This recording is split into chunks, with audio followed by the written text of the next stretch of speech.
like to call this meeting to order. So good to be with you all again. I've missed you. As far as roll call, should I have people give their name, or should I name the list that I've accumulated over the last half hour? Chair, you can either call them out by name and let them say they're here. They're here. Okay. Art? They may be muted. You're here. Okay. Okay. And Sheila Conroy? I'm here.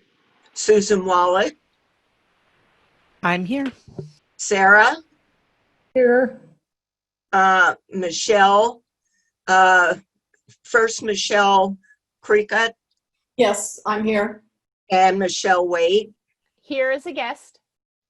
And I don't know if Melissa is in and or out at this time. I know she's here. Jack? Here. Here. Okay, Julie Hansen. This is Michelle. Julie Hauser is here as a guest. Okay. Today, you all have met Julie before. She's attended as a guest. All righty. And Susan Ailing. Here is your backup. Okay. And Marcia Martin. Here. Prudence Carter. Yeah. Did I miss anyone? I guess not. All righty.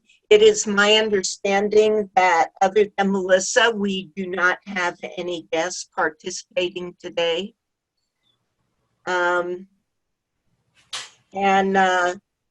Next on the agenda is to review any necessary protocols to voting, raising hands, leaving and entering the meeting. I'm not quite sure what the protocol is, as I wasn't present in the last meeting, but it's my understanding that if I call for a vote of anything, that I ask you to raise your hand so that I can see a hand visually raised. I'm not sure in terms of leaving or entering the meeting. What would be the protocol for that, Michelle? For leaving the meeting? Yeah. I think that folks can just raise their hand to speak to you and acknowledge they're leaving, and then Susan Wallach will exit them. Okay. All righty. Introductions and welcomes. I know we don't have any guests today. Are we waiting on Melissa for the next section, Michelle? Yeah, let's wait for Melissa to old business. Okay. Just one correction, Janine. You do have a guest today, Julie Hauser. Julie. Yeah, Okay. And she has been a guest at your board meetings in the past.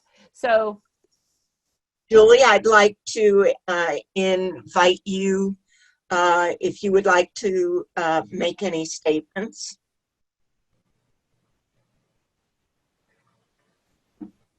Thank you. Thank you for having me. And it's nice to see everybody's face. And I'm just here for information. Okay. Well, welcome.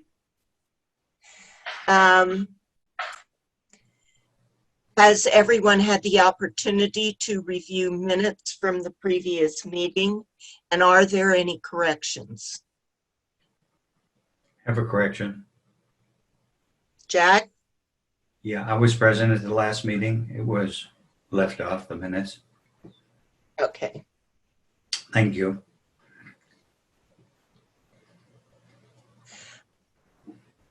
Sarah, can you add Jack to the last meeting? Yes, thank you. And I also, I'm not sure, I did not have Nicole guest last time. I didn't have her last name in my notes. Add her name to the minutes. who was that, Sarah? Nicole, the last name started with B. It is Nicole Blair, Blair, and she was here as a city staff person supporting the meeting. She wasn't technically a guest, I don't believe. Thank you. Janine, it also looks like Susan had her. I'd like to motion that we accept the meeting as written with the addition of Jack being in attendance. I can second. Okay.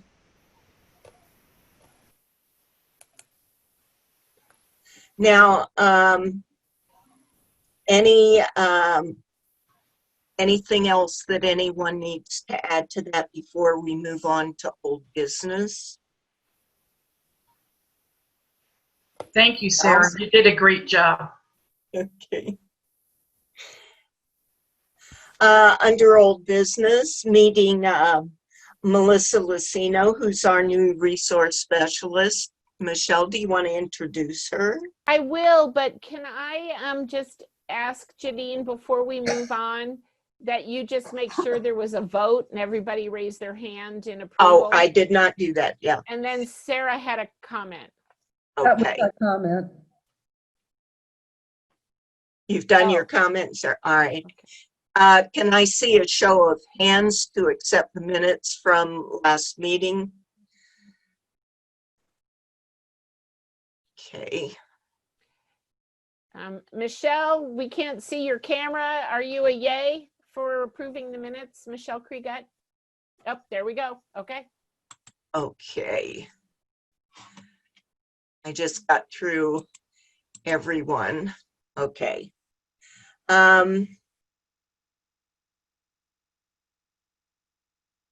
So moving on to old business. So Melissa Latino is here with us today. Sarah and Art had the opportunity to be a part of the hiring for Melissa's position. This is our third seniors resource specialist position. And Melissa, do you want to unmute and just tell folks a little bit about yourself? This is day 3 for Melissa getting oriented in a pandemic. So with the building closed. So say hello, Melissa. Good morning, everybody. I'm super excited starting here at the Senior Center. It's been a great first 3 days. It's been pretty awesome. Everybody is wonderful here, very welcoming. A little bit about myself. I have 3 daughters and a granddaughter. And that is pretty much what I do on my free time, is just spending time with my girls. I used to previously work over at the Hour Center. I was almost there for about almost 9 years. And I am looking forward to this new chapter in life here at the Senior Center. Super excited. Well, we're very. Art or Sarah, do either of you want to say anything, or do you have any questions for Melissa? I don't have any questions. I just want to say that we had some very, very good applicants, and it was difficult making a decision, but we honestly feel that the recommendation that we made to Michelle was the best recommendation. I mean, the best of the best, if you will. And we were really fortunate to get the applicants that we did. And Melissa, I just want to welcome you and look forward to working with you. Good luck to you. Thank you so much. Thank you. Thank you. You're welcome. I second that. And I can't Thank wait to you. meet you in person. I look forward to meeting everybody in person. Yes, it's been wonderful here.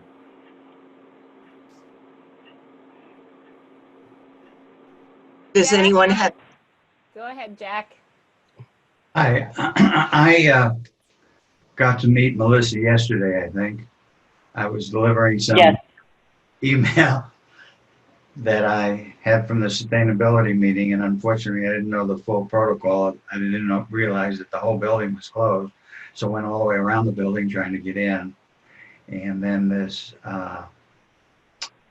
one of the gals kind of told me there'd be someone at the side door, and they finally met me. And today I received an admonishing letter from a staff member saying I didn't follow the protocol correctly. But I did not mean to do that. But I think, Michelle, did it get delivered to you? It is here, Jack. Thank you. Okay. You're welcome. Sorry about that. Melissa, this is Prudence. Are you bilingual? Yes, I am. Okay, and in what language? Spanish. Thank you. Mm-hmm.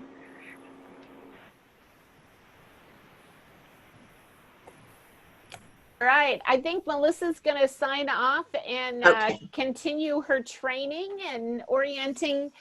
Veronica and Amy have put together a multi-page document, and she will be spending time with each staff member, as well as getting familiar with our database system. And Veronica and Melissa will be sitting in on a meeting later today with the Our Center receiving funds for utility payments. And so there's several city staff who are working to try and streamline the process for people who need access for utility support, financial support. And so Melissa and Veronica will be representing us in that meeting later today. So she is off and running. So we're so glad to have her. Thanks, Melissa, for being here. Thank you. Yes, you're welcome. Thank you, guys. I look forward to meeting everybody. Have a good day. You too. Okay, moving on under old business. Not that you're old business, Michelle, but the Age Well plan update.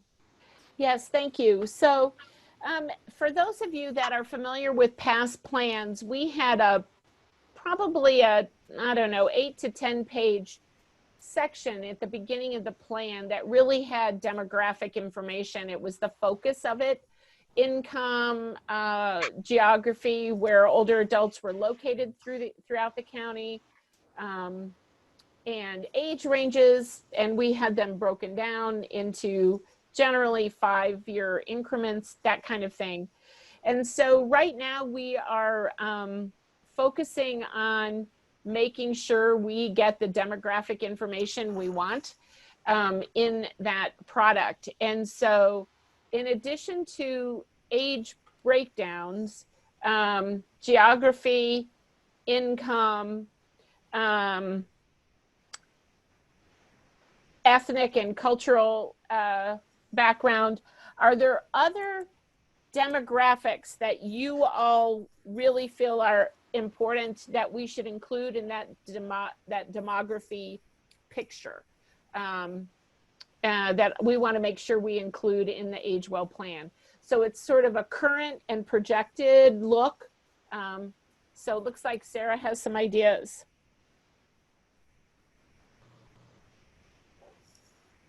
Sarah? You're muted, Sarah. Sorry.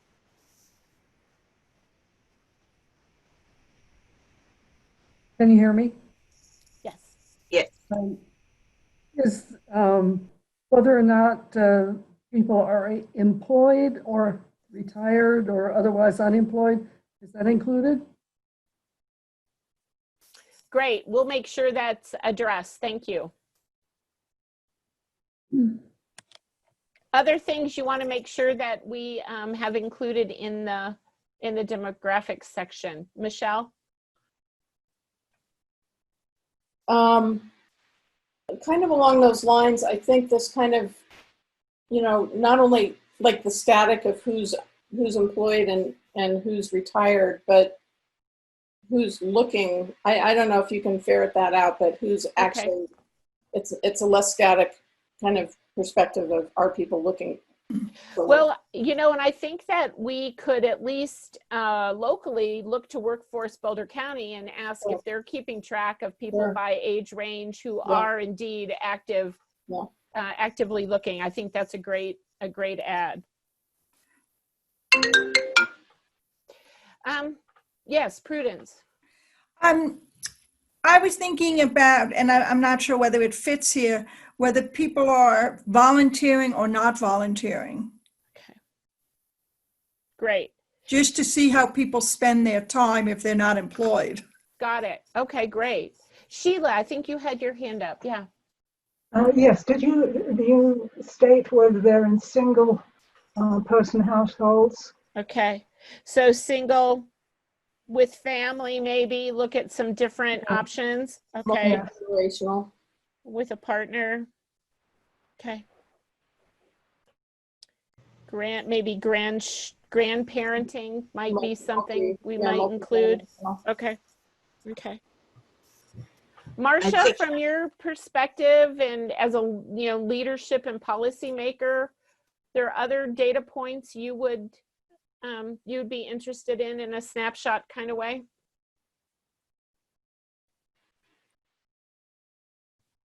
Oh, you're muted. Sorry. There we go. I was going to say, can I send you an email because yes. I am kind of stumped, and yet I'm sure that if I had thought more about it and anticipated the question, I would have come up with something. An email sounds great, and my apologies for not being more specific on the agenda. So good to know. Not your fault at all. I just was being passive. No, that's okay. Great. So that's the first step, is really being very clear with the project manager at Boulder County about what we're looking for in that demographics section. And then I think I mentioned last month, we're going to add a piece around emergency preparedness and emergency response. And then hopefully by the October meeting, maybe as soon as September, I will have some draft documents for you all to start reviewing of kind of what was compiled following the summit in November. So we're gonna resurrect some of that work and start to refine it. So that should be coming. Yes, Prudence. I don't know whether it belongs here, but should we ask about disability or ability? So I think, let me see if this answers that question. In the survey that we did, we talk about, do you need help? Which is not exactly the same thing, but it talks about activities for daily living and that kind of approach. Does that kind of get at what you're thinking maybe? Or do you want it more definitive? I would ask the group that. And I'm also thinking of transportation. How many use transportation services kind of thing? Do they have reliable transportation? Do they have? Okay. So I'm up for people to chime in about ability. Okay. So we have steered away from asking people if they define themselves as having a disability, and we've kind of flipped that around to, do you need supports for remaining in your home or staying engaged, or I can't remember that exact wording, but it's more about looking at the supports people might need versus how they define themselves. So that's good. Yeah, I can dig a little further on that. Jack? Yeah, any consideration for our homeless folks? So the number of homeless older adults as a demographic? I noticed a few around town. Yeah. So we actually have that in our database of those homeless seniors who are working with Veronica and Amy and Melissa. And I could bring you our data for sure, but it's not citywide necessarily because they're not working with every homeless person. But I will work on that, Jack. I think that's a really good one. Homeless seniors. Thank you. Good one. Yeah. Okay. So I will move this forward, and then hopefully we'll have something that we can start to do some review and look at that. And then Marsha, I'll look forward to your email. I meet with the group next Wednesday at 3:30. So the 12th is our next meeting. So if that gives you kind of a time frame. Super. Thank you. Okay. Moving on in the agenda, is Susan, access to City of Longmont services. I don't know how I got there, Michelle. What are we looking for? So this was an agenda item that came up earlier in the year, and you had some friends, perhaps relatives, who were struggling to access certain city services, and we said we'd put it on a future agenda. Yeah, my point back then is I bring people to doctors, dentists, whatever, and they're told to fill out applications which they can't see. They're trying to interact with people they can't hear, and everybody is kind of treated like, well, here's our forms, fill it out, and here's the protocol, just do it. And people are kind of at a loss as to how to navigate it, only made worse by mask wearing, which I understand it's required. So not everybody has an advocate. I try to advocate where, you know, it makes sense, but it's frustrating for people. And since the pandemic, I've brought people to appointments and they haven't realized they've needed to have a cell phone, which some don't have, in order to gain access to a medical office.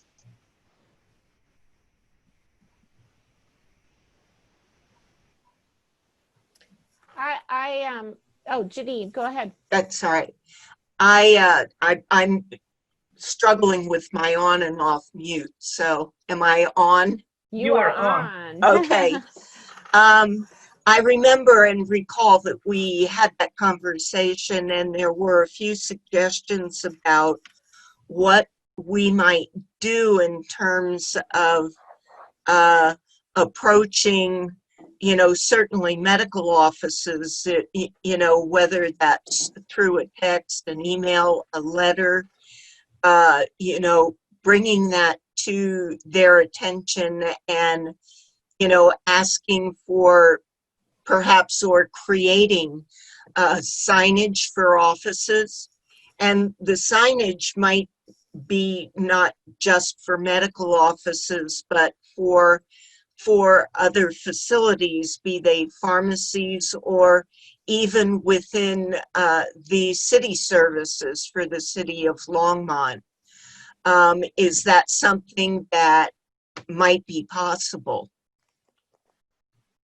Sarah. I remember that the original discussion arose because of concern about people who had some fiduciary duty for a senior citizen not being recognized as an appropriate representative by city utility services and other city offices. And I don't think we went any further with that particular issue. I am going to maybe ask Erica or Steph or Susan Wallach. They represent our city's community information team. They are part of that. And so I may ask them to step out of their role and enter this discussion shortly. And so Erica, Susan, and Steph, you might be thinking about that as the board finishes up their conversation. So Marcia, you had your hand up? Yes, I was going to say that I had a similar issue with utility billing, not recognizing conservators and guardians and stuff like that, and raised a bit of a fuss about it. I think it was right before the pandemic, which makes it hard for everyone to recall. There was such a break in reality at that point. But I maybe can at least try to raise the idea that that should be something that is universal rather than just associated with utility billing, is to fix everybody's process for that. I don't have any influence outside the city, but we can give it a try.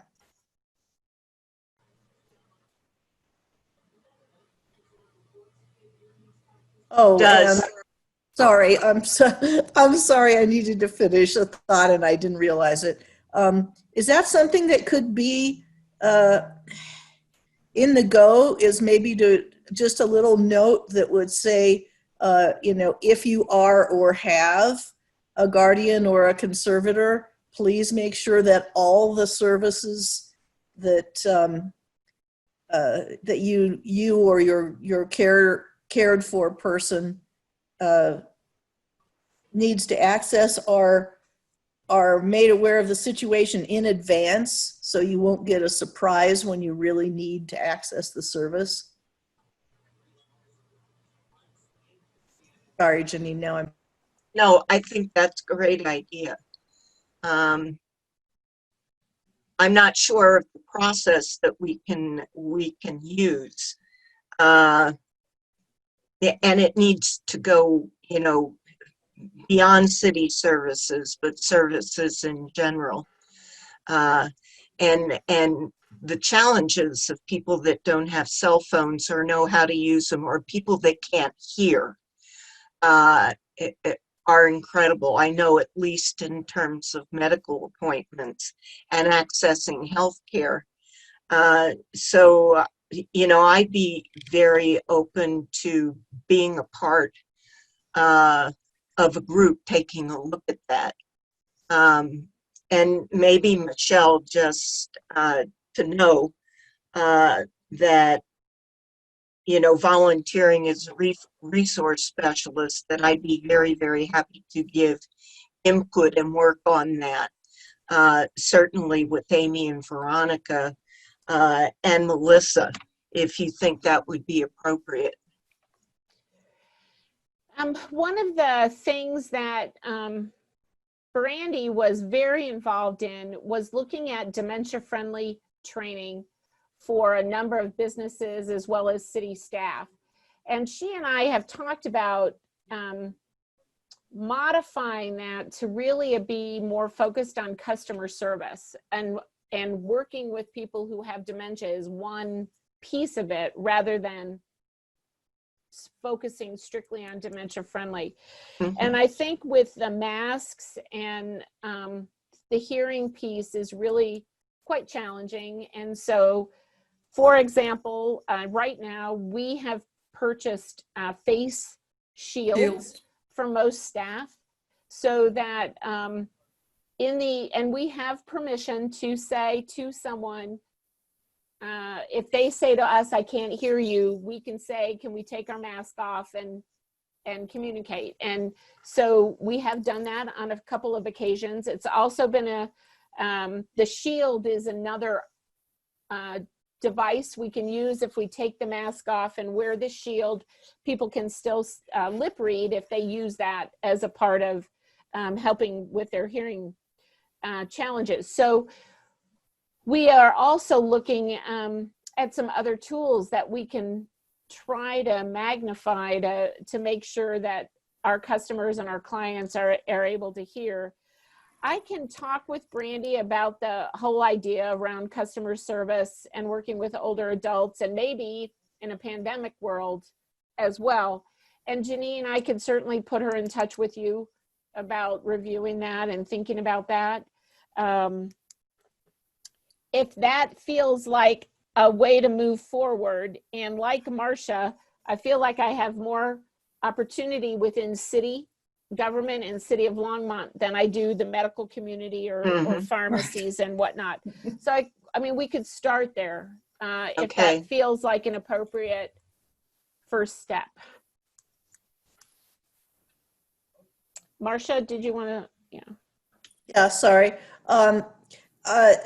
Janine, I'm not sure that you articulated the need for a cell phone. Is this to receive texts for appointment alerts, or why does it need to be a cell phone as opposed to a landline? Because many places where people go for appointments, you can't go in. You have to text them or call them and let them know you're sitting in your car outside. If you're having difficulty with any kind of tracking or certainly hearing problems, or many seniors really do have trouble using a cell phone. That's an obstacle for them to receive their care.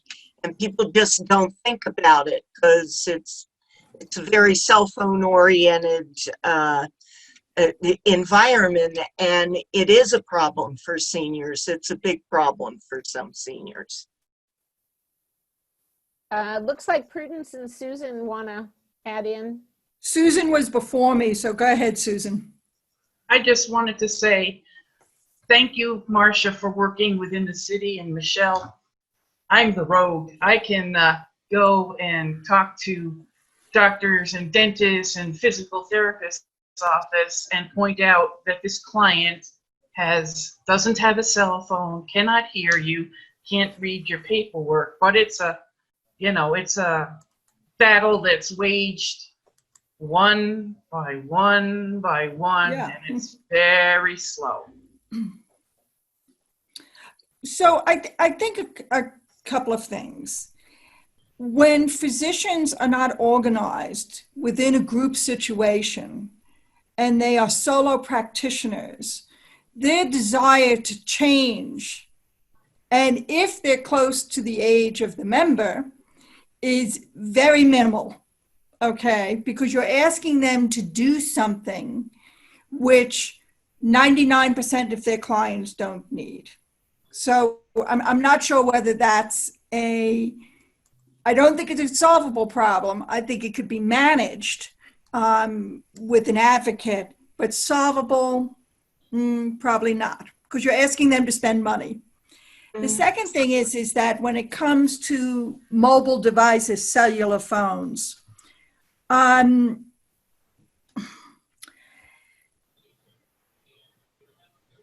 don't know whether if it's a cost situation, okay, or it is a ability situation, or whether it's both together. So you don't need a smartphone. I used to live next door to someone whose first time I had seen it in years was a flip phone.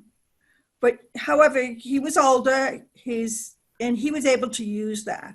So I'm wondering whether if it's a financial reason, that's one reason. If it's the ability to use it, that's a second reason, or if it's a combination of both. I think if it's a combination of both, we may be able to influence that maybe, we may want to ask, I know that the Senior Friends gives money for housing assistance.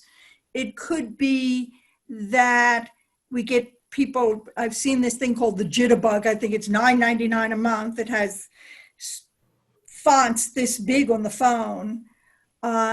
Whether that's something that the Senior Friends could support. Okay. So I think they're $9.95 a month. You don't get unlimited data, but for someone who just needs it to call I agree with Janine, you have to call before you step in the building. If you go to the library, you have to call for pickup. So those things you have to do. Now, as far as competency in using the phone, I think that that's another avenue we could explore. I know the Senior Center has done things on how to use Zoom, and on another board, and many people did not know how to use Zoom, so I sent them the link so they could attend a class before I had to hold the meeting. So I think there's a couple of things. I think that we don't want to leave anybody behind, and that I understand. However, the person who may be left behind also may have to acquire new skills. And I'm not saying that's easy. I'm just saying that it is two ways, so people who don't want to use Zoom have had to learn. People in their 80s, they have to. or else they're not going to see their families. So that's one thing that the senior center did do, which was, I can tell you, was very helpful to other people I Good. deal with.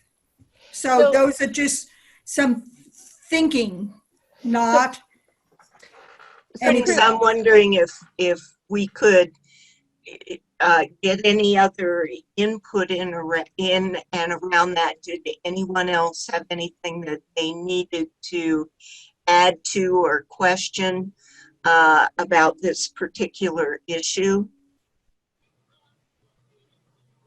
I have one short-term thing that I would like to suggest, that perhaps in the next go or the next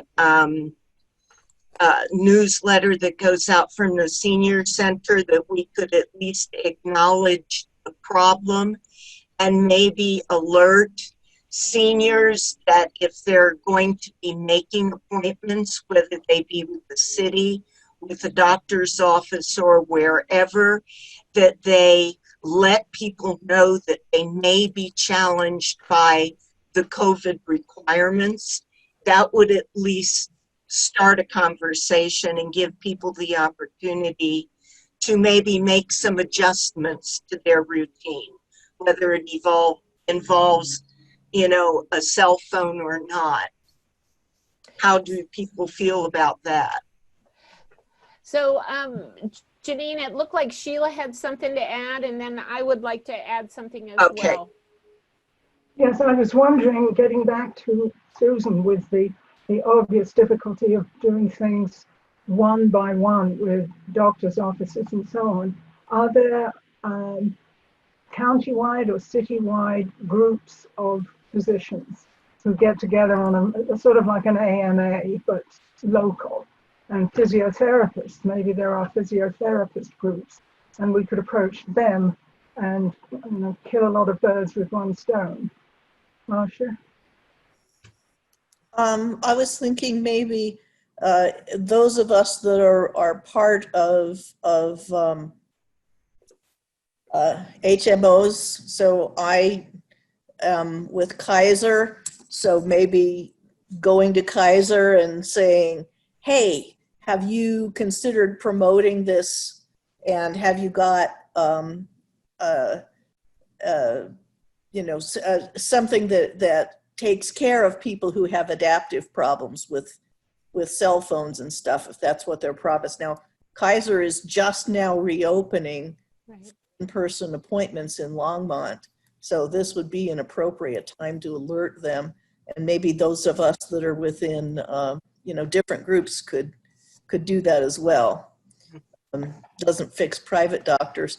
The other suggestion I thought of, while somebody else mentioned Jitterbug, and they have a pretty direct revenue model. Possibly could we get a little support from them in terms of promoting their product with a lesson? And I think my associates at Longmont Public Media might be amenable to putting together a Jitterbug video if Jitterbug doesn't already have one.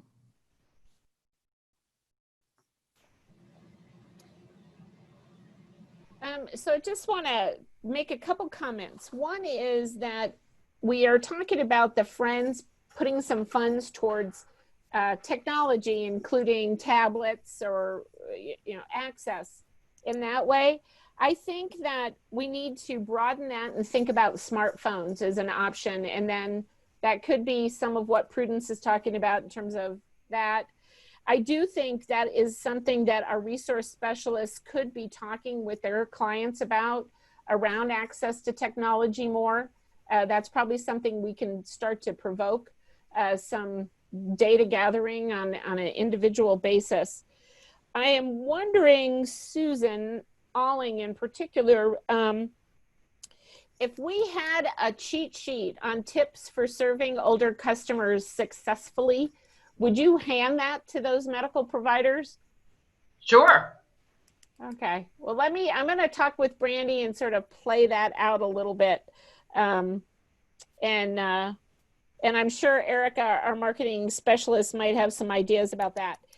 I mean, I think it's a good idea if we can help support them with devices, but there's a whole contingent. I mean, maybe it's the 1%, not the 99, that I'm not going to use a cell phone or a smartphone. They look at it and go, my son gave it to me, my daughter gave it to me. It's at home in the, it's not charged. They have no familiarity. They don't want to learn. So that's a bunch of stubborn guys. Well, I was that person. I kept my flip phone for years. I mean, I reluctantly gave it up last year because it died and it was going to cost a fortune to buy another flip phone, which is what I tried to do. So I was that person that didn't want to go that direction. And our senior computer tech center, prior to the pandemic, was doing regular cell and smartphone drop-in support. And people could walk in with any phone, flip or smart, and they would help them walk through setting up features or just basic use. So I need to talk with them because I'm not sure. I think they've just switched, as Prudence has said, they've really switched their focus more to be the Zoom, the virtual connections. And we probably have not, at least I'm not aware, that we've done that ongoing work around phones. So I will, that's a good reminder to me to follow up on that. Because for many people, their phone is their device. It is their connection. Right. So I will definitely follow up on that. And I'll talk with Brandy about some customer service training and think about a tip sheet. Michelle Kriget, I'm sorry, go ahead. Oh, no apologies.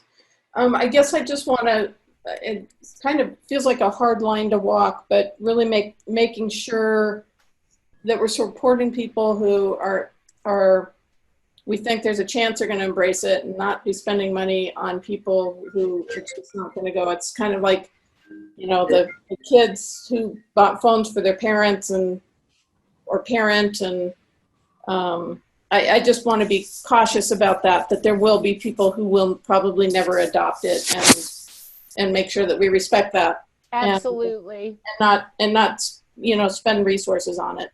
Absolutely. Absolutely. I can remember my husband's grandmother, somebody bought her a microwave and she was furious. She was never going to use that microwave. And,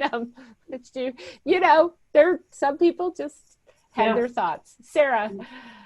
Well, for those of us who might be in the category of not being willing to accept any kind of training or change of habits, could we consider asking for volunteers to serve as advocates for people who can't navigate the check-in system at their doctor's office, whatever, and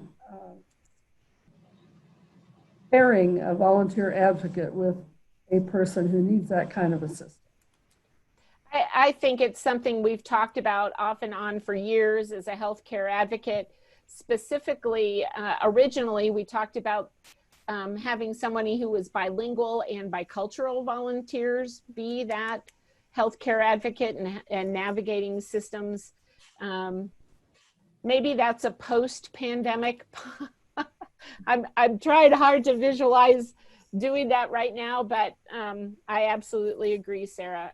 Absolutely. We've needed it for a long time.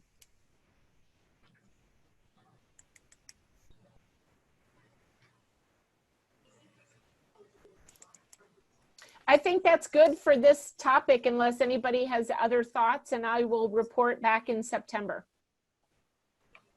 Okay. I'd like to move on to new business. Item A, police reform discussion. Any input from the city council? Marcia, do you have anything to share on that subject? I do. At Michelle's introduction, I had a fairly long and nice discussion with Detective Merkel, I think. I just looked up his name right before this meeting, so I can report.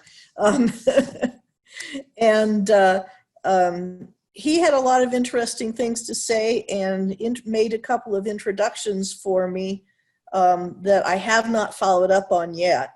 But what he didn't do was have any ideas of how we could put together a public discussion about the experience of elders with the police, which was the the kind of original idea that it was just to kind of raise the sensitivity.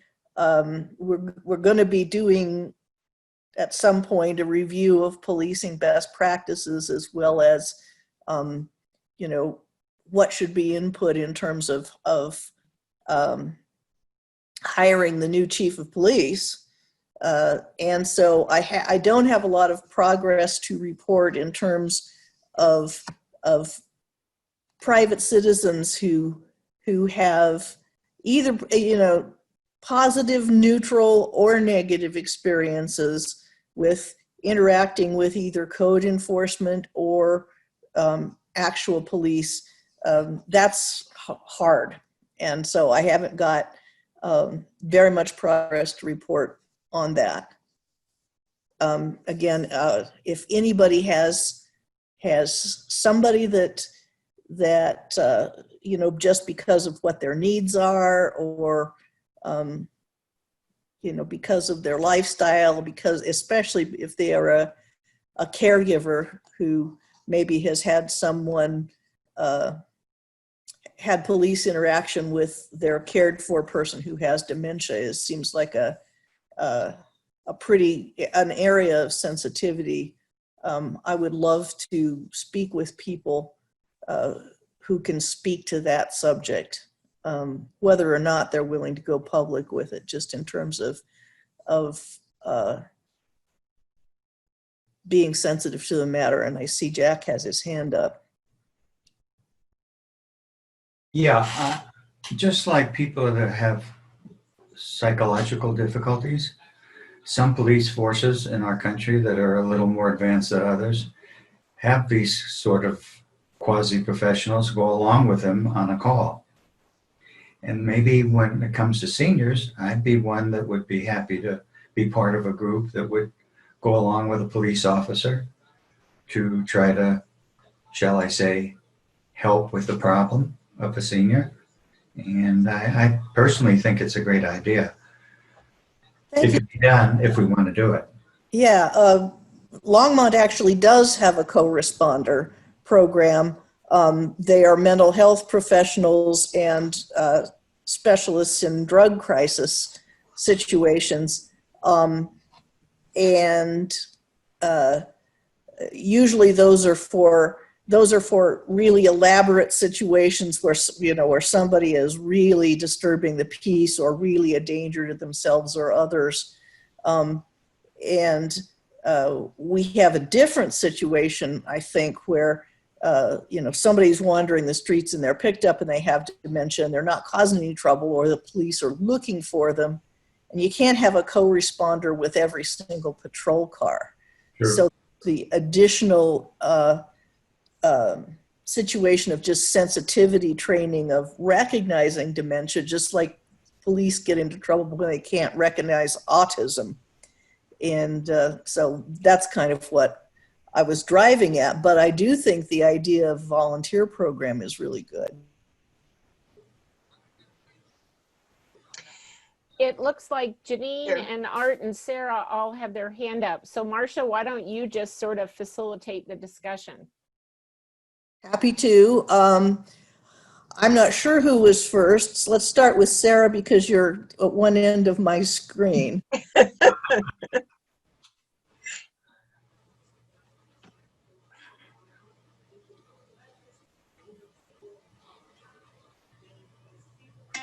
Sarah, you're muted. I pushed the button and thought I was unmuting myself, and I wasn't. this is something which may not be politically correct, but it's something I feel strongly about, and I think I would guess that Longmont has done very, very well with officer training and monitoring in this regard. But I always think of a bad experience that I had with a different police department that involved the officer on the scene being really defensive about controlling the situation and not wanting to take any kind of suggestion from somebody who was not another officer. And it was a very troubling situation. And I hope that it's a matter of attitude, I think, or a need in the past, let's hope it's past history, for a police officer to feel they are always in control of the situation, whether it's a street protest or whether it's a encounter with citizens in a small group or individually. And sometimes that gets in the way of a successful and peaceful solution to crisis. So I hope that in the future, as I say, I think Longmont's been pretty good about their training and supervision in the past, but I hope they continue to recognize that that can be a problem, I think, particularly for officers coming from a military background or coming from another not so enlightened police department, and that it needs to be addressed honestly and openly. That's just a comment. Thanks. And I'll be contacting you, Sarah, about volunteering for the videos. Let's see who's next. Art, did you have your hand up? Yes. You know, one of the things that I have nothing but positive things to say about our police department. We're very fortunate to have good police officers, and obviously when you have good police officers, it's a result of great leadership. And, you know, when I've had to call for anything, you know, people, they're very responsive. Now, one of the things I just, you know, now police officers are kind of nervous out there being, you know, with what they have to do also and all these other things that are going on. One of the things I just want to recommend, if it's not being done, I don't know if it is or not, but I think we have to continue to look for bilingual officers and try to have a bilingual officer that is available, you know, when we have a Spanish speaker.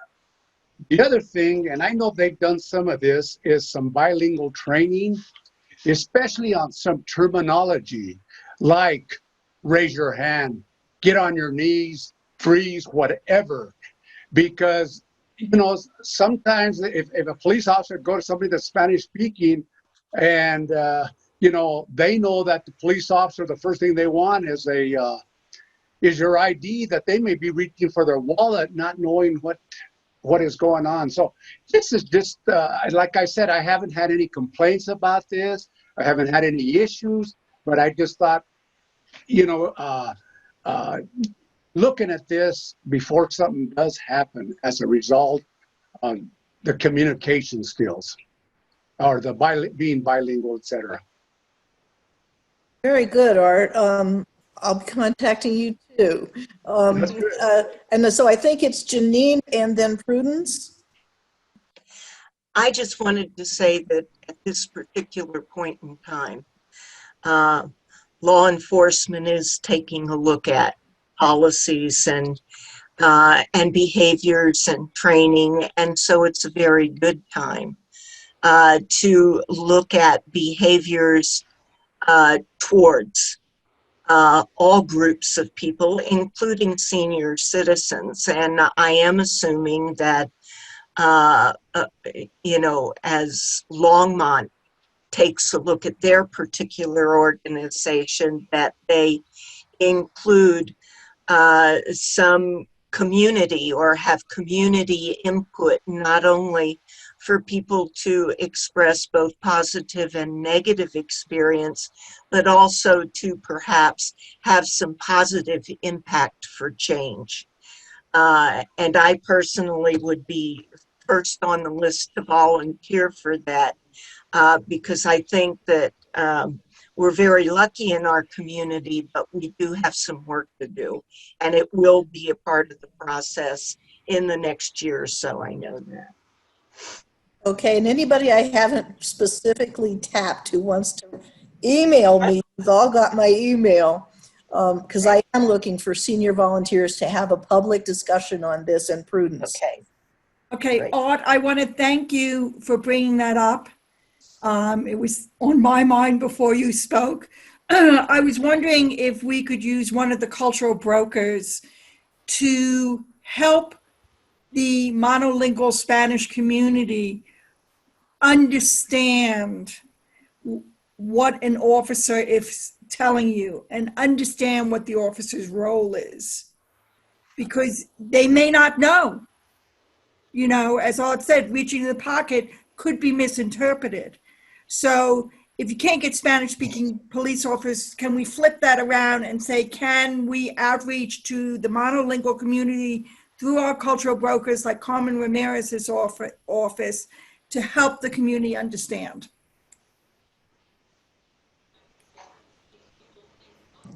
Okay, those are all great suggestions. Art,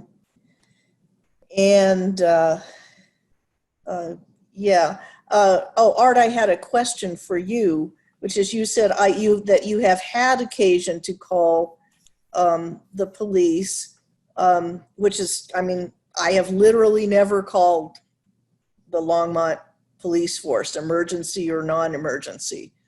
And I think I've been pulled over one time. So, you know, there's a lot of people living in town who have no police interaction. And that means that we have, you know, we're told how sensitive and our police force is and what they do to minimize the use of force and all of that stuff. But we'd like to hear it from people too. Art, you said that you had several occasions without, you know, getting intimate about your life. Can you kind of give us some examples of what occasions there are, or you know, since they've all been positive interactions, I hope it's not going to be hard to share. No, it's nothing personal on my part. It's people who have contacted me about certain concerns that they've had with the police, and I didn't call the police officer themselves, so you know, I might call one of the commanders or someone like that, and I just feel that you know, they're very responsive. They listen and tell me that they follow up. And I mean, I've never asked them, well, get back to me and let me know what you did. But all I can say is that when we call in, or when I've called, and it's only been 2 or 3 times, I mean, it hasn't been a lot, but you know, when I see officers on the street, I talk to them and might ask them a question or two. I tell you, I'm just saying that the response is great, and I think that they are doing the best they can, and they want to continue to do the best they can. But I'm just saying, I was looking more about what's the word I'm looking for? In other words, take care of the issues before something happens. It is very important. In other words, if somebody, you know, there's people that have come to me about certain things, and I tell them call, and they says, no, I won't call. And that's why, like I said, I think maybe one of the reasons they don't call is obviously they're bilingual or Spanish speaking, and they don't feel comfortable doing it, and I'll do that. But I have never had anything serious where I feel that the policemen were out of line or whatever. in some cases, it has been a communication issue because of the Spanish, the Spanish English type of thing. But this is all I'm talking about, is that the more that we can reach, and you know, it's the elderly that I'm talking about, of course. I mean, it can happen to everybody. But, you know, again, the hearing, the seeing, just knowing. I think people, the bilingual people also have to, I mean, the Spanish speaking people also have to have an idea that when a police officer says freeze, I mean, what does that mean, freeze, you know? But that's all I'm saying. Honestly, I have nothing negative to say about anything that where I've had to call the officers. But of course, you know, some of the people I know, which makes it a little bit easier to get a hold of them or talk to them. I'm just assuming that they're just as good at getting back to me as they are anybody else. But I know that in the command staff, I don't know if they have anybody that's bilingual in a position like that, or supervisory staff. But like I said, I don't know, I'm just looking at the future and, you know, where we're at now. And like I said, it is being very difficult now for police officers. I mean, a police officer has to watch himself very closely and not do anything that people can misconstrue, and the individual have to lose his job or get charged or whatever the case may be. I can't hear it. You're on mute. Sorry. I think that reluctance to call is an important point, and I know Sarah's waving at me over here. But I do have the ability to talk to the Rob Spendlow, who's our new interim chief.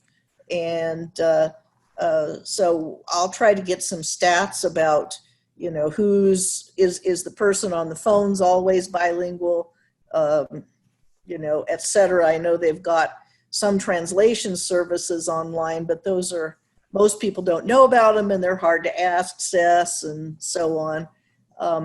But anything that we can do to get people who are reluctant to call to not be reluctant to call, I think is important. Okay, Sarah. Before I get off, Marcia, I just want to say that I want you to know, and be glad to let the police officers, the police department know that if I consist with anything, you know, whether it be right along to help with things, committees or whatever, I would be happy to serve on something like that. Okay, wonderful. Thank you, Art. Put his name on your list twice. I had another suggestion for feedback to the city. We seem to have a consensus, and I think it's a real honest one, that Longmont is really blessed with a special relationship between the community and the police force. I think compared to many other metropolitan area police forces, and I have in mind one in particular, you know, we certainly have some examples of best practices. So my thought was, I don't know whether there's any vehicle that exists like a statewide police department association or whatever for this, but is there a way that community people from Longmont plus our city public safety people could collaborate in trying to market some of the best practices that we have developed here? And I'm thinking of Aurora.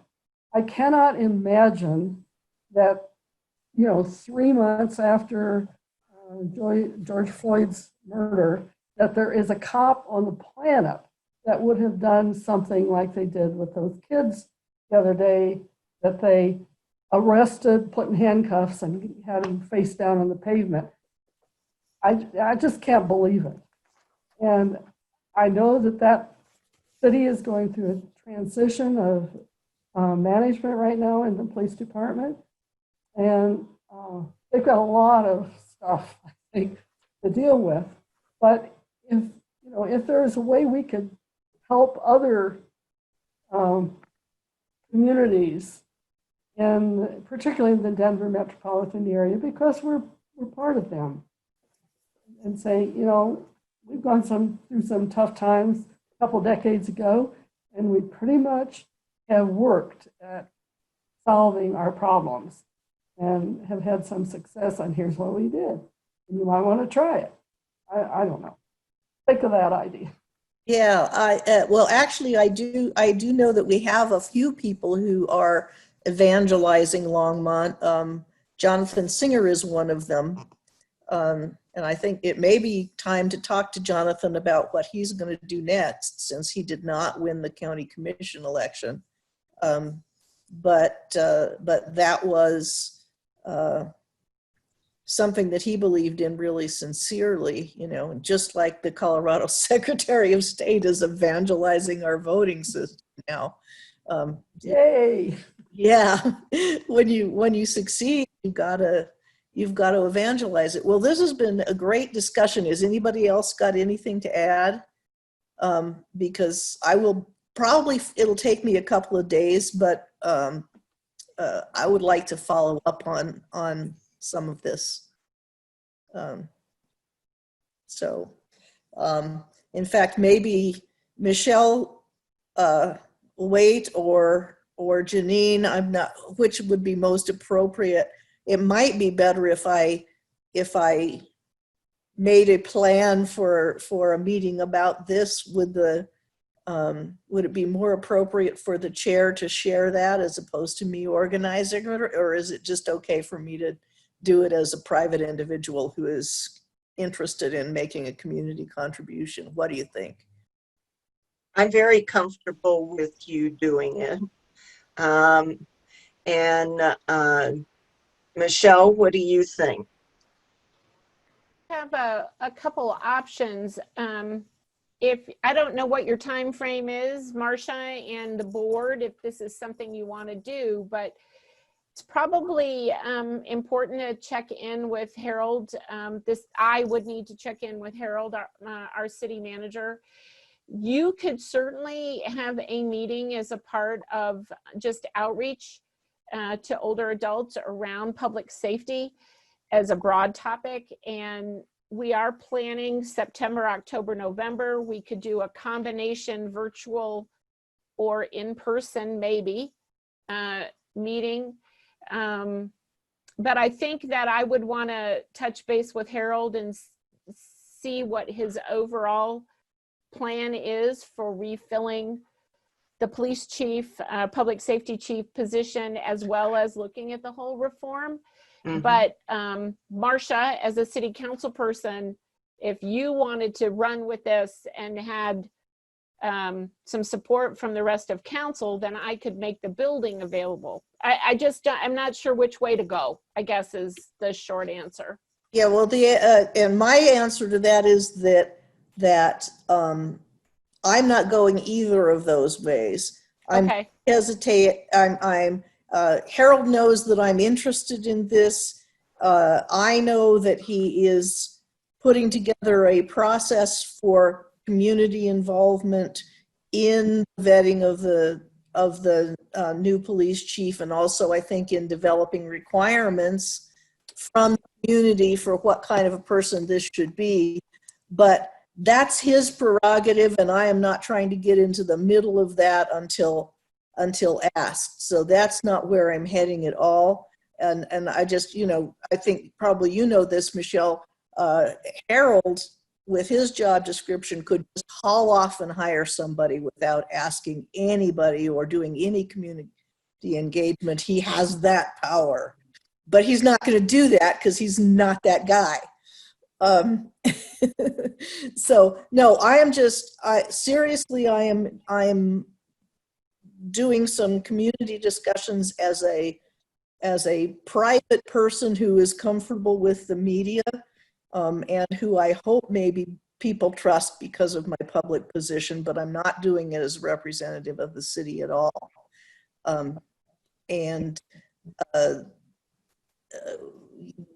My reasoning in this is that the leadership of the community, Mike Butler as the departing chief of police, Glenda Robinson as a leader in the community of color, Dan Benavides, although I think he's got some delays going on, but a lot of longstanding community leaders are telling us what to think about policing in Longmont right now. And I feel like it's necessary to to get the other side of the story out, whatever it is, and hear the voice of the people talking about what their experiences have been. Yes, Art. I just want to get excuse me, clarification. Excuse me again. Are we actually getting a police chief, or are we going to actually get a department of, what is that, the head of Public safety. public safety, right? And the latter, yes. I don't. So it's going to a dual position. Right. It's they're not reorganizing. They're just replacing Mike. Just wanted to clarify that.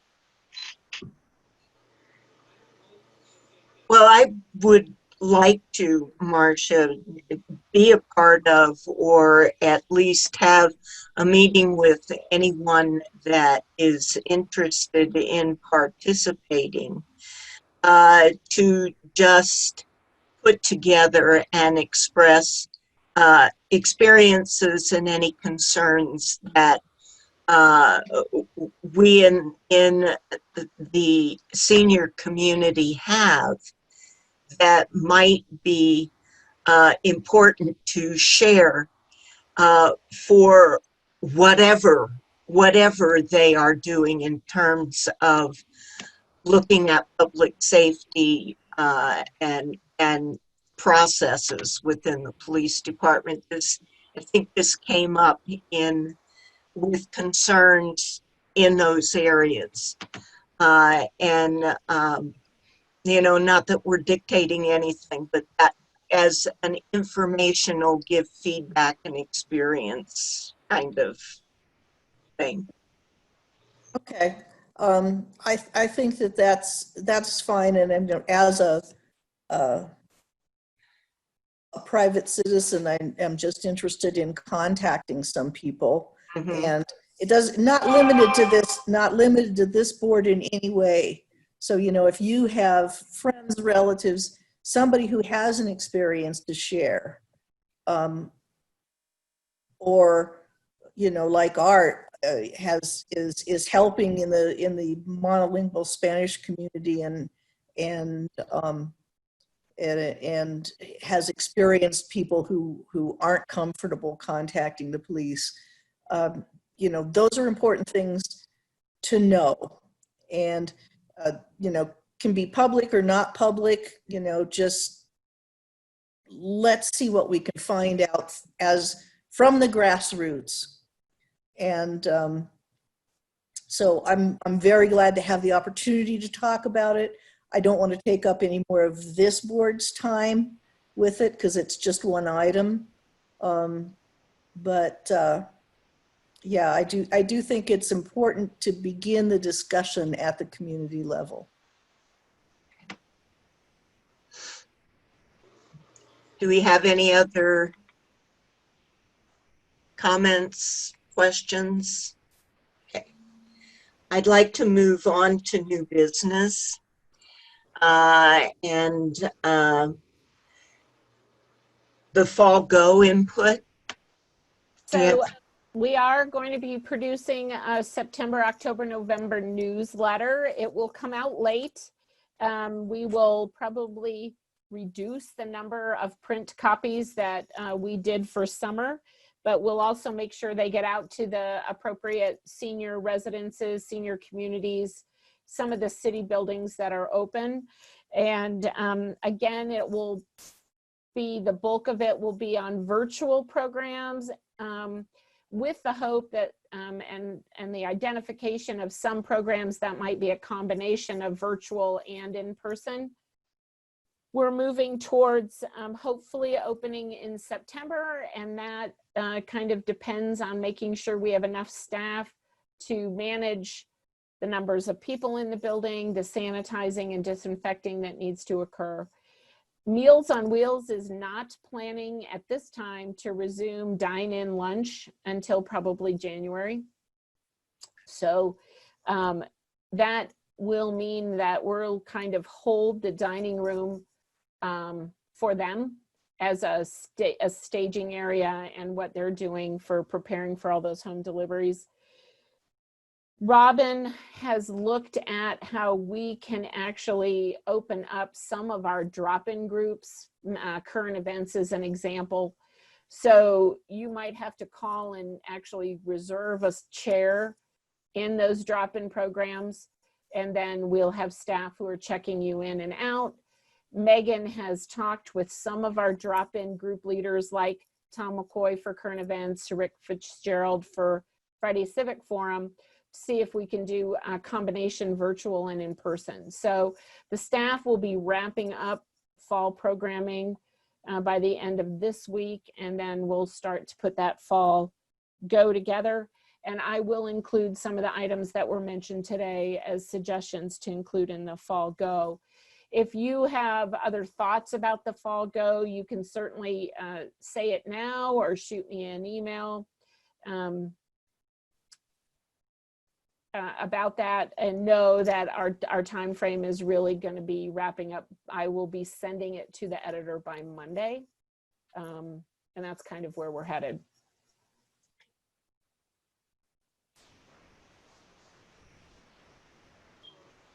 Any comments at all? Questions?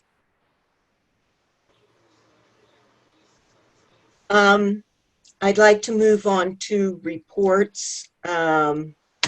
Michelle, do you have any other things to report? So I just want to mention a couple of things. I already mentioned the reopening. That is a plan that I have to formalize and send to my manager and the city manager and risk and others for approval to make sure that we're ready to go in a safe way, in a thoughtful way. Several of our staff are kind of on loan, is what I like to call it.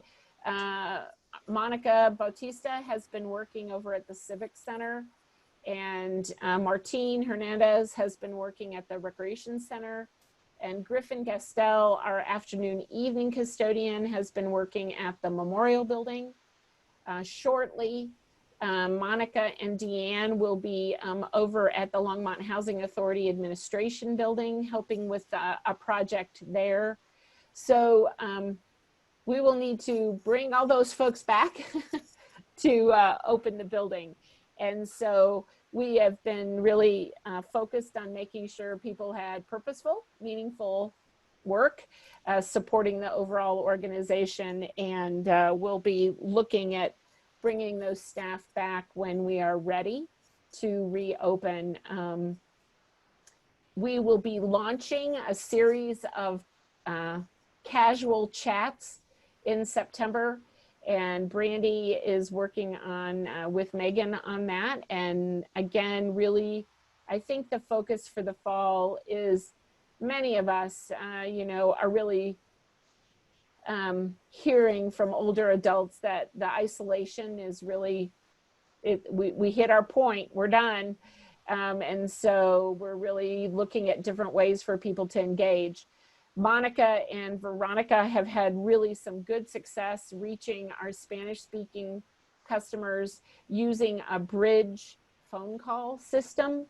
And so they will be planning some additional bridge calls going forward. And this is a great option for people who don't have a computer. And you'll see in the upcoming weeks, our publicity is really going to talk about Zoom, access to Zoom opportunities through the phone, similar to what Melissa did with this meeting. So making sure people understand they don't have to have a computer and a camera and a mic. They can still have some engagement via the phone. So we're changing things up a little bit, I think, and broadening and really trying to address some of that isolation piece. This past week, the city leadership asked me, and I agreed to serve as an interim manager for the Longmont Housing Authority Community Property Manager. So that's 4 staff members right now. And so I am really spending time also looking at that that role and that responsibility very seriously. I am very excited about it. 5 of the 7 properties Longmont Housing Authority owns are specific to older adults. And for me, it's been like, okay, this is the next piece for you, Michelle, in terms of supporting older adults living well in Longmont. So I was excited to have the opportunity and hope that I can do a good job with that. The staff here at Senior Services will be joining me in that effort. Brandy has been taken on the liaison role with the suites. And so Brandy is a licensed therapist, and I think she is a good fit to support the staff at the suites and the residents at the suites. Amy, Veronica, and now Melissa will each take 2 of the senior buildings, and will be having some regular hours. We haven't worked out all the details of that, but they will be a liaison for resources and support for Aspen Meadows, Village Place, Spring Creek, Fall River, the Lodge, and the Hearthstone. And so we're moving slowly but thoughtfully, because whatever good changes occur, we want them to be sustainable. So that's kind of the goal. And so a huge shout out to our city council and our city leadership for this. And it goes without saying, I'm not as available, maybe is a good way to say that. And my staff, I got to tell you, are fabulous and have jumped up and jumped in some amazing ways. And I'm just so thankful for the team that I have. So that's kind of new for us, but very exciting and really appropriate. So I think that's it for my report, unless you have questions or comments about any of that. Any questions or comments? I do. How soon are you talking about, I must have missed it, but how soon are you talking about opening this building? So my proposal is going to be in September. Okay. Recognizing that between now and September, new information may come out that we just say, no, we're not going to open for the fall.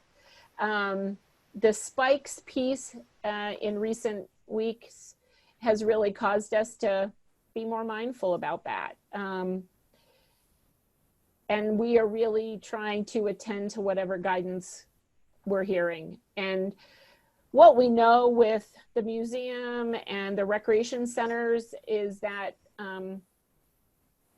their customer numbers, folks are not coming back in droves. People are being very mindful and thoughtful. And so we're kind of balancing that experience with what do we need to do and what makes sense and what's safe. And so I think the schools reopening, that's going to give us some additional information. And we're just being mindful and very thoughtful. And that means slow. So that's kind of where we are. Thank you. Prudence. Same for Rain Valley is not reopening. Right. So the other thing I was going to ask, would you restrict the number of people coming into the building? Yes, absolutely. That we'd restrict the numbers coming in. We would be doing temperature checks and all of those kinds of things, which is fairly staff intensive. We've been asked about, would we have a volunteer help with that? I don't know that we would. I don't know that we would put a volunteer in that position, especially an older adult volunteer. So we're really, we've got hand sanitizer and Clorox wipes and stuff all over the building. Some of you may be a follower of Senior Moments, the K-Good radio show that George Vasquez was doing prior to the pandemic every Saturday morning. Well, we've started doing those again. And so George comes into the building and we're very careful and thoughtful and strategic about how we do that. And then he leaves and we sanitize and we sanitize before, we sanitize after, and that staff intensive work is something we have to factor in when we reopen. We just have to build that in. And so it's slow and thoughtful. Yes, Prudence, go ahead. Yeah, I know with volunteers that it's very difficult, and the Denver Public Library has had them sign a COVID-19 waiver, and you have to sign it. I swim, so you have to sign outside. I know you have to sign that also for volunteers, but the library is not allowing their volunteers in yet. So Meals on Wheels is back to using 2 volunteers every day, 2 different volunteers every day. And they're going through the same protocol the staff are before they come into the building. We have pretty much separated the senior services staff from the Meals on Wheels staff, and none of the senior services staff are going back in the dining room or the kitchen at all, except for to lock up at night. And we're really trying to be super careful about who's in the building and for how long and all of those kinds of things. Every volunteer request that we have has to go through the city manager. So we have brought back our softball coaches, our volunteers, and the softball team is practicing. The 3 teams are practicing, but the league itself canceled for 2020. We have our golf program is back and happening at Sunset Golf Course on Friday mornings. We have volunteers who are helping staff with that, and that was approved. So it's every program, every volunteer, we're examining the safest, best way to do that so that we are giving people some engagement opportunities, but also as safe as we can be in terms of minimizing risk. Amy had asked about bringing back our money management volunteers. We have a couple of clients in our money management program that really do need to meet with their money manager.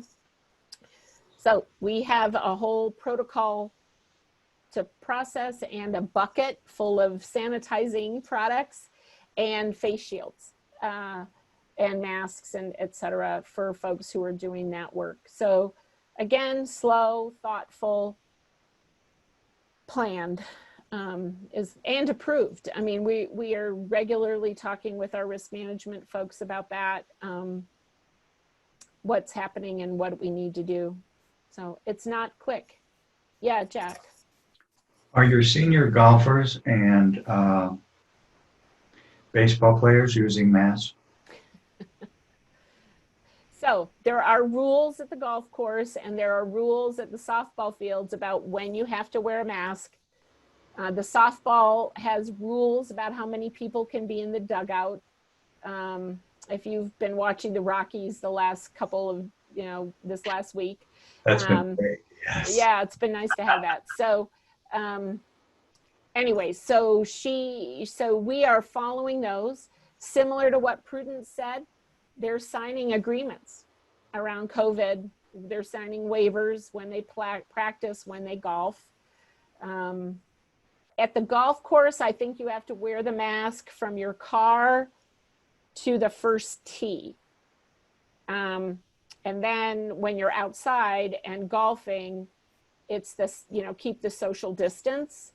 And then there's a rule about being in the golf cart, Jack, and I'm not remembering that right off the top of my head. So we're following those rules. I see folks on the golf course all the time because we live right on the golf course. And I see them riding in their carts, and a lot of them are seniors, no masks. Yeah. So they could be silent carriers and can spread the disease to other folks. And what happens? That's how it gets out in the community. Right. And that bothers me somewhat. We are following the rules as they were approved for the softball fields and the golf courses, and people are informed. We doing our best to minimize risk, but there's no elimination of it. Prudence. I live near the golf course also, and if your bubble contains people you know, and you've expanded your bubble outside of your family. My understanding is that you could ride together in the golf cart without a you. mask because they are part of your bubble. So Thanks, that's maybe, you can't pick up someone you don't know and say, hey, come on. Let's But go. if it's within your bubble. Yeah, thank you. But a lot of these guys aren't part of a bubble. Are not. Well, I don't know that, Jack. You know, you're trusting that No, I'm just people- telling you what I see, Yeah. and it bothers me for them and the community. Yeah. I think that's it for me, Marcia. I've talked a lot in this meeting already, but there is one thing on my mind that I just want to throw out there, which is that there is disturbing news about the census, that they are stopping the door-to-door early. One can still respond online. You know, at this point, I think we're just down to begging. Everybody knows a bunch of people. Nag your friends, nag your relatives. If anybody hasn't responded, please ask them to respond. I'm assuming that there will be a court case about this business of somehow artificially excluding the undocumented from the counts, because that's not what the Constitution says. So let's try to get everybody to respond, documented or not. Don't let this news discourage people from responding to the census. I've read that it's only 40% complete, and that could be devastating to all communities. Marcia, before you wrap up, do you want to just do a quick blurb about your reach out to David Bell and Phil Greenwald regarding bike path walkway safety? Because I think this board would be really interested in that. And I appreciate your advocacy. Oh, I should have thought of that. Yes, out of the corner of my eye, it looks like Phil has set a time.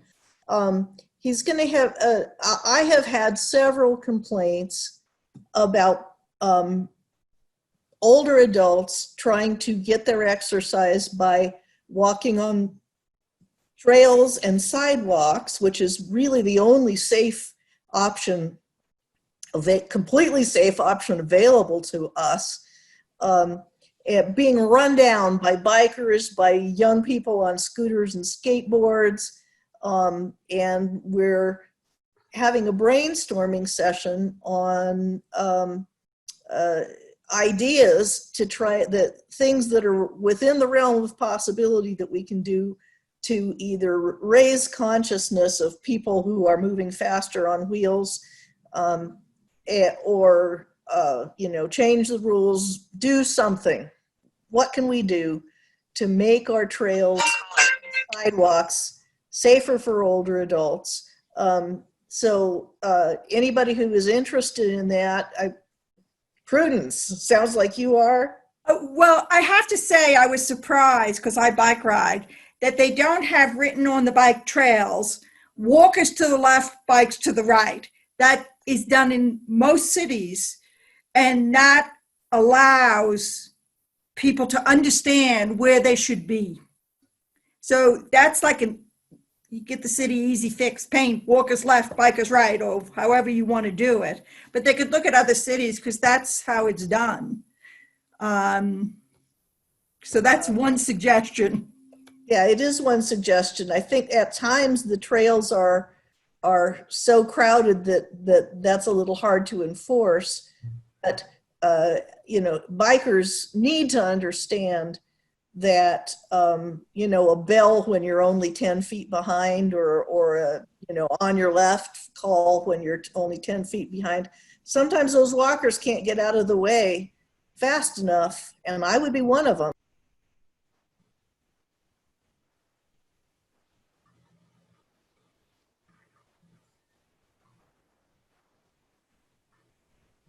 Thanks for that, Marcia. Back to you, Janine. to finish Okay. reports. Sarah, do you have any on area of aging? Anything to report? I don't have a report. I have a problem reporting because our meeting is almost always, our advisory board meets 2 days before the monthly area aging council meeting. So, for instance, now I'm not bothering to report on what's happened in June and July with AAA because we did not have a meeting in July. But I urge all of you to check out the meeting at any time on the county's website. I can't tell you how to access the meeting through their virtual sessions system, but it is possible if you go onto their website to check. I wanted to mention one other thing. I was going to try to refresh everybody's memory about how to get the inventory or whatever you call it of AAA programs that are available online. And I kept getting an error message when I tried to check that out the last day or so. So I will have to research that. And if I come up with a quick and easy reference there, I will ask Michelle if she could send it out to everybody. Thank you. Okay. Susan, anything to report on Friends?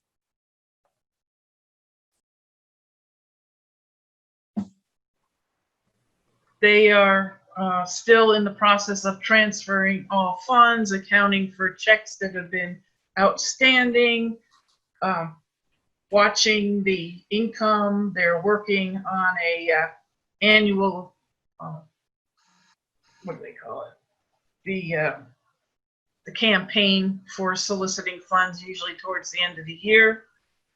And one thing that's kind of interesting, they're trying to partner, or at least they know about the museum staff, True Hospice.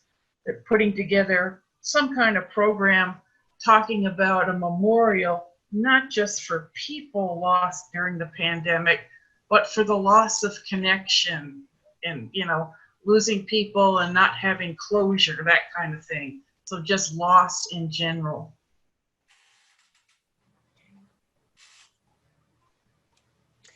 Affordable Housing Trust, Michelle, anything to report? No, was not a meeting this last month. We have quarterly meetings, and I think the next one has been pushed back a little bit, so it's probably not until September, October. So. Okay. Art, Boulder County Latino Coalition.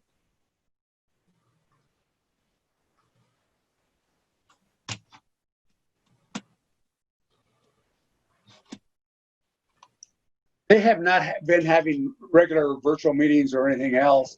And what they do is they're just sending out emails to different things. A lot of these have been more on positions that are available and, you know, just again, informing people about, you know, the pandemic as much as they can, but nothing to report.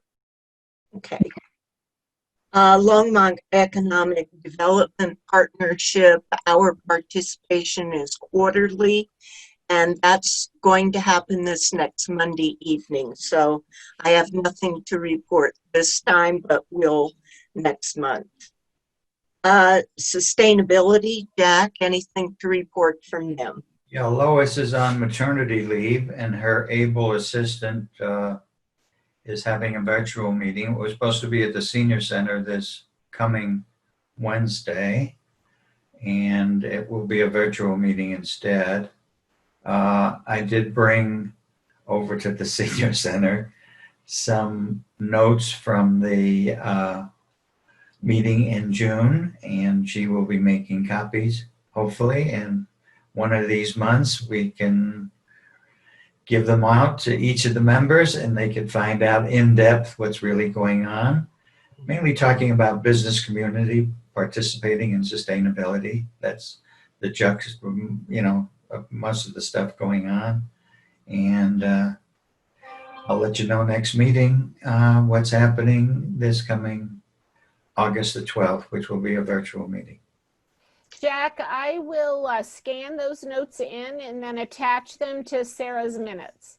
Okay, So thank you. They'll come as an attachment for the board. Thank you. Okay. Sarah, anything additionally on census?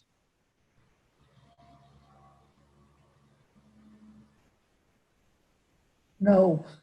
No, okay. All right.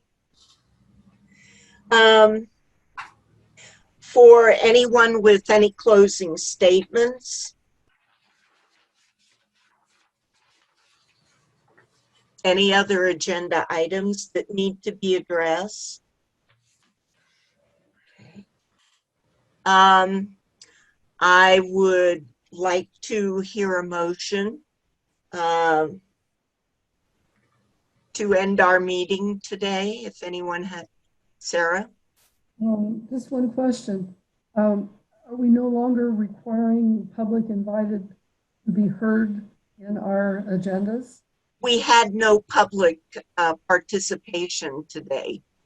Well, I realize that, but I know at the beginning of the agenda, we had that listed. Last month, we also had a 3-minute window at the end of the meeting for people to. Oh, okay. And I wondered if that's no longer part of our standard. Chair. No, it is. I just didn't think we had anyone participating. So I do invite the public to be heard. Chair, this is Susan. Since we're not live, there's not a way for them to connect. So you could address the guest that we have today, which is Julie, and see if she has any comments. Okay. Thanks. Julie, do you have any comments to share with us? I have no comments. Thank you. Okay. Then I would like to move to adjourn our meeting. Do I have a motion for adjournment? I so move. I second. So Jack has moved, and was that you seconding, Susan? I'm sorry, Yes, it was. don't have your picture up. Okay. All righty. Well, thank you all very much and for participating. And it's good to be back. Good Thank meeting, you. Janine. Thank you to Steph Thanks, and Janine. Thank you. Erica and Susan Wallach for supporting us. Thank you. Oh, Dean. thank you you, so Susan. much, Susan. Yes, thank you, Susan. You're most welcome. Everyone stay well. You. Be safe.